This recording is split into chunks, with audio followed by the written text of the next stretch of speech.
2주에 한 번씩 찾아오는 내일의 기후 뉴스. 이번에는 또 어떤 미래에서 온 기후 뉴스일까요? 지금부터 전해드리는 이야기는 가상 뉴스라는 점 미리 말씀드리고요. 오늘도 미래에서 온 남자, 내일의 기후 이기관 파주 해시민발전협동조합 기술이사님 모셨습니다. 안녕하세요. 안녕하세요.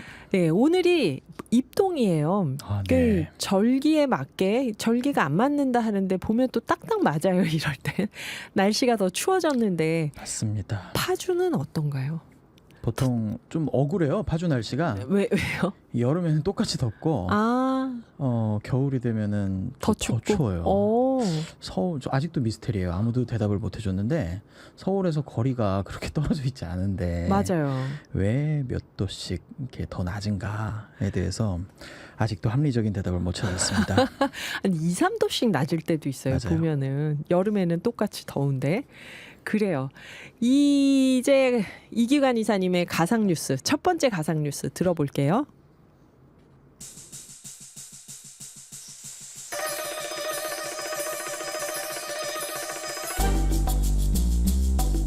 (2035년) 22대 대통령 취임사 대통령님께서 입장하십니다. 존경하고 사랑하는 국민 여러분, 우리는 지금 기후위기의 한복판에서 생존의 길을 찾아가는 중대기로에 서 있습니다. 올 한 해 동안 물가는 오르고 실업은 늘어날 것입니다. 소득은 떨어지고 기업의 도산은 속출할 것입니다. 우리 모두는 지금 땀과 눈물을 요구받고 있습니다.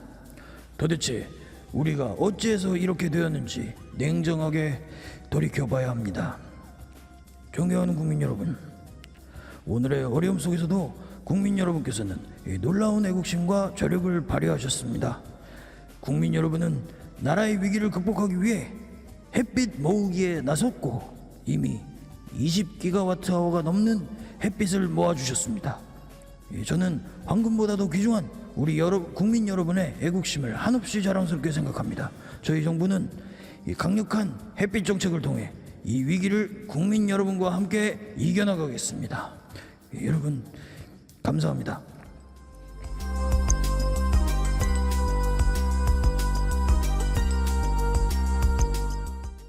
이게 2030 몇 년도 취임사라고요? 2035년도인데요. 5년도. 숫자 계산은 알아서 해보시고. 2035년도에 이 비슷한 목소리로 취임사를 하실 만한 분이 누군지 찾아봐야겠는데요. 그런데 이게 이 취임사가 제가 뭐 창작해오거나 한 게 아니고요. 네. 1998년도 그렇죠. 외환위기 상황에서 김대중 대통령의 취임사입니다. 그렇죠. 네. 그래서 성대묘사도 아주 지금 깜짝 놀랄 만큼 잘해주셨는데 그 외환 위기와 기후 위기를 겹쳐서 지금 들려주시는 것 같아요. 이게 어떤 공통점이 있다고 보시는지요? 네, 기후 위기가 결국 이제 불러오게 될 경제적 위기를 클라이밋 리세션이라고 하는데요. 기후 불황이라고 번역될 수 있습니다. 네.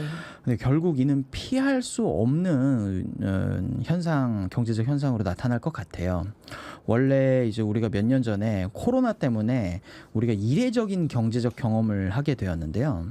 뭐 그래야 될 이유가 없는데, 생산성이 더 나아진 건 없는데 아무런 동의 없이 그 위기를 극복해야 한다고 해서 돈을 찍어냈죠. 네. 그래서 전 세계적으로 풀린 유동성 때문에 모든 자산이 증대하고 인플레이션이 발생하고, 그리고 초반에는 경제가 성장하는 것처럼 느껴지는 보였고. 착각을 경험했습니다. 네. 하지만 사실은 생산력이나 기후위기 측면에서, 에너지 가격이라는 측면에서 보자면 자연스럽게 천천히 기후 불황으로 접어들어야 하는 수순이었을 거예요.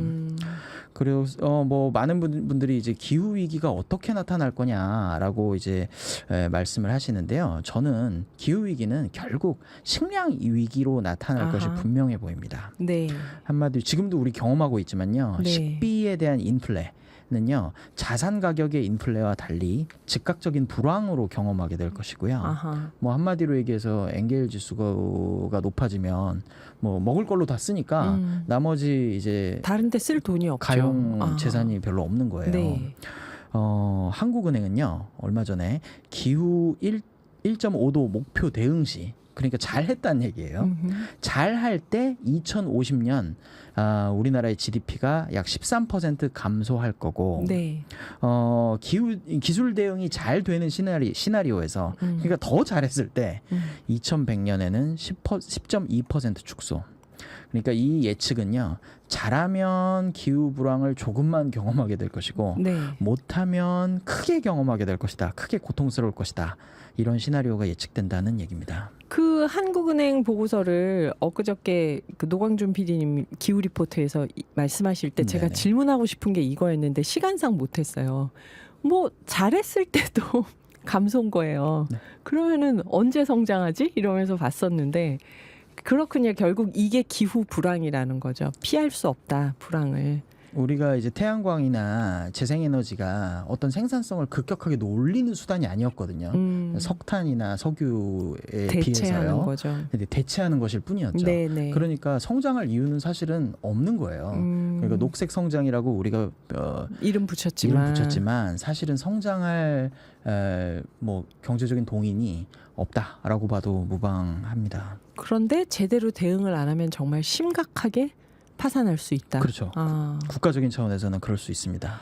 그러면 여기서 아까 기후 위기는 식량 위기다 하셨는데 식량 비용을 올리는 요소가 어떤 게 있을까요? 일단 소출이나 뭐 수확량 이런 것들이 감소할 수 있습니다. 네. 기상 이변으로 인해서 뭐 이거는 뭐 소출량 감소, 어업 생산량 감소 이런 것도 예상되죠. 그렇죠. 바다가 뜨끈뜨끈해지면서 네. 그리고 이제 에너지 요소가 있습니다. 네. 에너지 비용 자체가 증가를 하다 보니까 뭐 예를 들면 우리가 딸기값 이제 한 팩에 얼마 할지 올 겨울에 딸기가 얼마 할지 한번 볼 예정. 그러네요. 네, 한번 살펴봐야 온실에서 키우는 온실 작물들 같은 경우. 네. 네. 그리고 그 전에는 이제 저렴한 식량 비용이 있으면 네. 이제 수출입 서로 간에 이제 수출입을 했죠. 네네. 그런데 이런 것들이 에너지 비용 때문에 감소할 수도 있고 비용이 올라갈 수도 있고요. 그리고 정책적 요소도 있는데요. 뭐 탄소 배출이 과다한 작물이나 가축종에 대해서 뭐 정책적인 통제가 이루어진다면 어떤 일이 벌어질까 한번 생각해 볼 수 있습니다. 이것 때문에 그 기후 위기 대응을 강력하게 하려고 하는 유럽에서 농업이나 축산업 종사자들이 정부의 기후 정책에 반대하는 거 아닌가요? 그렇죠. 그럴 수 있죠. 네. 이게 어떻게 대책이 있을지 저희 음악 듣고 와서 또 이어가 보겠습니다. 이기관 파주 해시민발전협동조합 기술이사님과 내일의 기후 가상뉴스 듣고 있는데요. 지금 외환위기와 기후위기가 이게 묘하게 겹친다, 공통점이 있다 하고 얘기를 하시면서 기후위기는 결국 식량위기다 하셨는데요. 자연적인 요소로 소출량, 어업 생산량 감소하고 에너지 비용이 올라가면서 그 온실에서 키우거나 농업이나 어업에 들어가는 그 생산 비용이 또 올라가서 가격이 올라갈 테고 정책적인 요소로 탄소 배출이 많은 작물이나 가축에 대해서 통제를 하게 되면 또 역시 식량 비용이 올라갈 거다. 식품 수출입도 탄소 배출을 줄이려다 보면은 그 비용을 감당하다 보면은 지금처럼 저렴하게 할 수가 없다. 이런 얘기를 하셨는데요. 대책이 없나요, 그러면? 이 얘기만 들으면은 기후 대응 잘못했다가 오히려 먹을 게 없어질 것 같은 생각이 드는데요. 네, 저는 대책이 없을 것 같습니다. 아니 지금 너무 비관적으로 막 하시는 거 아닙니까 지금? 대책은 없을 것 같은데 네. 이제 우리 떨어지는 뭐 롤러코스터를 탈 때도 가슴에 힘 팍 주고 타기도 하잖아요. 네. 마음의 준비를 해야죠. 마음의 준비요. 네, 그리고 이게 결국은 이제 하강 국면으로 가는 것을 얼마나 완화시켜가면서 갈 것인가. 천천히. 이게 이 식량 비용에 대한 불황은 인플레이션은 필연적으로 더 심각한 불평등을 낳게 될 거거든요. 그런 것들을 어떻게 사회적으로 완화시킬 수 있을 것인가. 이런 고민이 집중적으로 돼야 될 거라고 생각합니다. 이 뉴스 듣는 분들 중에서 조금이라도 땅이 있는 분들은 텃밭 농사에 관심이 확 생길 것 같은데요. 그래요. 이제 약간 비관적인 전망을 말씀하시니까는 당혹스러운데 그래서 이 취임사에서 햇빛 정책을 통해서 위기를 극복하겠다, 이겨나가겠다 했잖아요. 그때 아마 기후 위기가 아니라 외환 위기 때 햇빛 정책은 남북 관계였을 텐데 기후 위기에서도 역시 햇빛 정책이네요. 네. 태양광을 통한 돌파구인 거죠. 근데 여기 햇빛 모으기를 해서 20기가와트/아워를 넘는 햇빛을 모아주셨습니다 하면 이건 거의 우리나라 원자력 발전소의 생산량과 맞먹는 건데 어떻게 모은 걸까요? 햇빛 모으기를? 이게 무슨 얘기냐면요. 네. 우리 그 금모으기라는 캠페인을 통해서 그때 많이 어떤 모았죠. 상징적인 맞아요. 애국심으로 네, 이 위기를 돌파하고자 맞아요. 하는 집집마다 노력들이 금수저 있었어요. 들고 나가고 막 네네. 돌반지 들고 나가고 네. 그랬었죠. 그런데 이때 이제 햇빛 모으기 캠페인이라는 건 뭐냐면 이제 REC라는 게 있습니다. REC요? 원래 지금도 하고 있는 네. 재생에너지를 생산하면 받게 되는 인증서예요. 발전소가 크면 많이 받을 거고요. 네. 발전소가 작으면 좀 적게 받고. 덜 자주 받게 되는 인증서인데요. 네. 이게 경제적 가치가 있어요. 그리고 모아둘 수도 있고요. 어떤 가치가 있을까요, 이게? 이제 시장에 파는 거죠. 아, 팔 수 있나요? 네, 사야 이거는? 되는 주체들이 있습니다. 아. 지금 발전 사업자들, 기존 발전 사업자들이 이걸 사야 되거든요.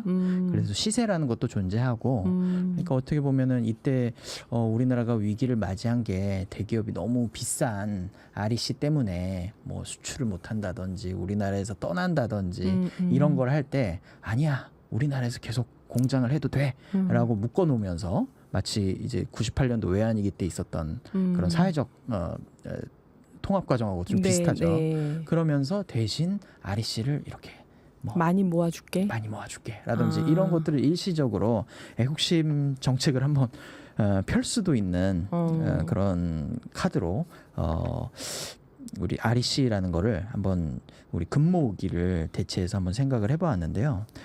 결국에는 이건 일회적인 사실 수단일 거고요. 네. 이제 우리나라 안에서 재생에너지가 굉장히 많이 생산돼야 사실은 뭐 떠나려는 산업도 잡을 수 있을 거고요.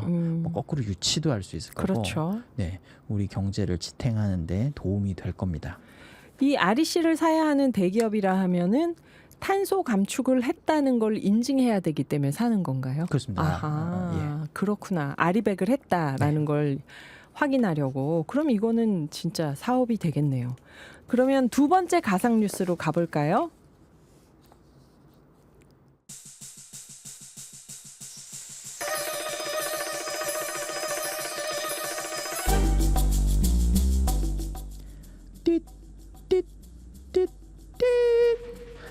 하늘을 나는 고래 하나고에서 7시를 알려드리겠습니다. 하늘을 나는 고래 화물을 나르는 고래 고개를 들어 고래가 보이면 반갑게 인사해. 하늘을 나는 고래 화물을 나르는 고래. 중국, 일본 근거리 해외 직구 국제 배송 이제 하늘을 나는 고래와 상담하세요. 빠른 통관 절차, 정확하고 안전한 근거리 국제 배송 스카이웨일.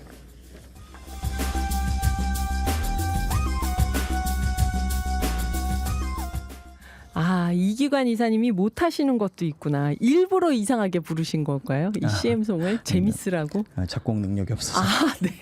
신선했습니다. 근데 하늘을 나는 고래라는 건 뭘 얘기하는 걸까요? 이게요, 비행선이 다시 등장한 겁니다. 아하. 혹시 흑백 사진으로 주로 보았을지 모르겠는데요. 이 비행선이 왜 사라졌을까 혹시 아세요? 비행기가 더 효율적이어서 사라졌을까요? 예, 사실 20세기 이게 21세기에 다시 조명받는 이유가 있을 텐데요. 네. 뭐 하나 더 질문드리겠습니다.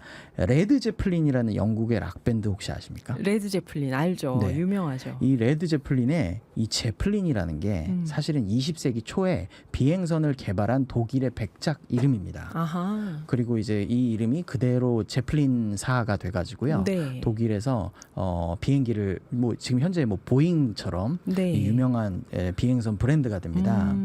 이 백작은 군인이었었는데요. 네. 50세가 넘어서 처음으로 비행선을 개발했고요.